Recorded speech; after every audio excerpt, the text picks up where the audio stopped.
Destination Yuri, the morning programme. I'm Rowan Hand. We're within 35 minutes of closure for today and for this week.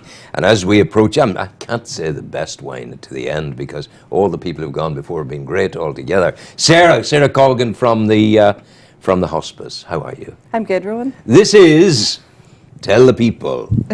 This is the symbol of the Camino de Santiago. It's a famous pilgrimage in Spain. And we've just come back from taking 30 people to complete a leg of it for the hospice. And 100,000 quid or something like that into hospice funds. Yeah, over £100,000 was raised, which My is God. fantastic. This is a scallop shell, which is, it's wonderful. The scallop that one eats, this is a cornucopia, if you like. This held the flesh of the scallop.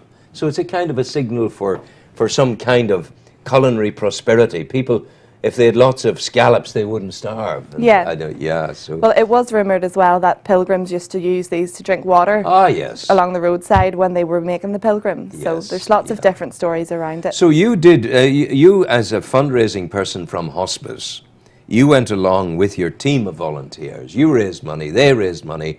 You raised over £100,000. It was a highly successful event. But you had not done that kind of thing before. No, well, in terms of the walk. Yes, this was my first, I suppose, international challenge with the hospice. So, and how many miles were you walking a day? We did roughly about 20 to 25 kilometres a day. So you walked 25 kilometres a day? Yeah. For how many days? For 6 days in a row. 6 days in a row? Yeah. Now, how difficult was it? To be honest, Rowan, it was difficult, but it's manageable. I think the group morale and the general feeling on the Camino pushes you forward. So even if you don't think you're going to make it, you always do make it. Were you an Olympian in terms of fitness before you went? Well, we did do quite a bit of training. We definitely, when anybody signs up to a trek for the hospice, we ask them to do training themselves. We do training walks. But anyone of kind of general fitness should be able to manage a leg of the Camino. It's certainly a walk that's for everybody. Yes. And for all ages. And the best memory of the Camino, of your leg, 6 days of it? The best memory? It would be very hard to pick one. What when you close your eyes makes you go, wow, I'm so glad I did that? Probably we went to a mass at the end. It was called a pilgrim's mass, and the big cathedral. Yeah, I think just the outpour of emotion in Santiago was probably into the big square. Yeah, I mean that was the final destination, and for most people on the trip, it was a very cathartic walk. So that was really the climax. You know, it was very emotional, really enjoyable, but it really brought everybody together. Yeah. So I suppose that would be the highlight. Would be the end. I remember. At the end, the young people, about half a dozen young people, one of them opened her rucksack, and out of the rucksack came 4 beautiful little white kittens, which they had found abandoned along the road. So they'd rescued the kittens, and there they were on the cobblestones of the great square of Santiago. Was the boat of Perfumo going? It was. We were very lucky to have that swinging in the It was like a big chapel. Swinging incense burner. And all the monks, half a dozen of them, pulling the great rope. This was a huge, monumental thing. Yeah. And then the smell. Yeah, it was initially for the pilgrims years ago who smelled really bad, but fortunately we didn't smell as bad.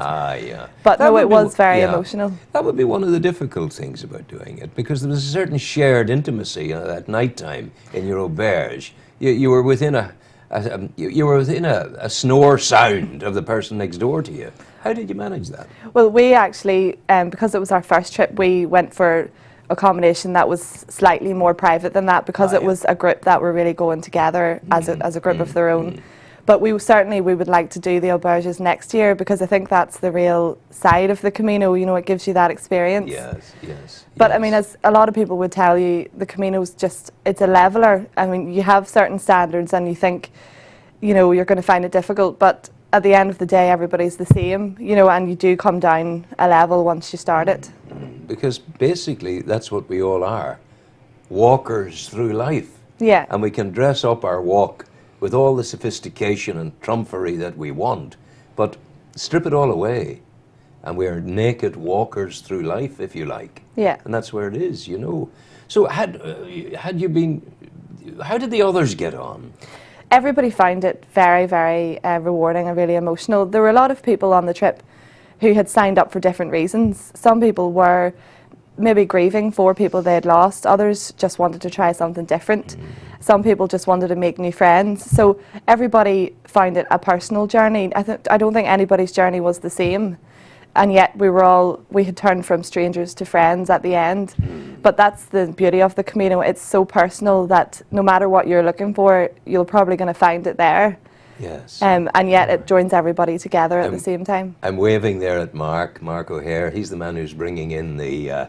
tell Mark to come on in and sit down, Andrew. We're going to him next, you see. And well, I just want to welcome... Come on in, Mark. You're welcome. Have a seat. We'll be talking to you presently. So there it is. You were on everybody, you grew together on the journey. Yeah, exactly. I mean, the group, there was a vast range of ages on the group as well. We had much younger people, and then we had maybe people who had retired. So at the end of it, everybody was best friends, you know, regardless of their age, their background, why they were there. It really brought everybody together. What kind of interesting people did you meet on the way? People who you looked at maybe very, very old, or an old lady doing it on her own, or an old gentleman at the end of his life, this is a last great... Did you meet people like that? We did, yeah. I mean, we met a lot of people from countries all over the world, people who actually were walking the entire trail on their own. And these people maybe made friends along the way, and we met them then at the end, and it was as if you were meeting an old friend, you know, that you had known for your whole life, when in fact you'd only met them once or twice. Is it your thought that you are going automatically to meet good people on the Camino? Because people who go on the Camino, they are well disposed to spirituality, to goodness, to supporting hospice or whatever else they want to support. Is that the case? They're good people? I don't think they're specifically good people. I think everybody is there to find something, and so they're stripped away. You know, they may be running away from something in their own life, but everybody's there for a certain purpose. And all, as somebody said to me, we wrote a poem at the end of the trip, and one of the lines was that all vanity is stripped away on the Camino, because any notions you have about yourself, where you're from, are just lost, and you become the same as the person walking beside you. Absolutely. So I think it naturally makes everybody good in a way. You're back now, you've counted the money, it's in the bank, and it's meeting the needs of hospice. It is, absolutely, yeah. This is great. Go well, take care. Thanks for coming. And Sarah Colgan from Hospice in the Southern Area Hospice. Well done, Andrew.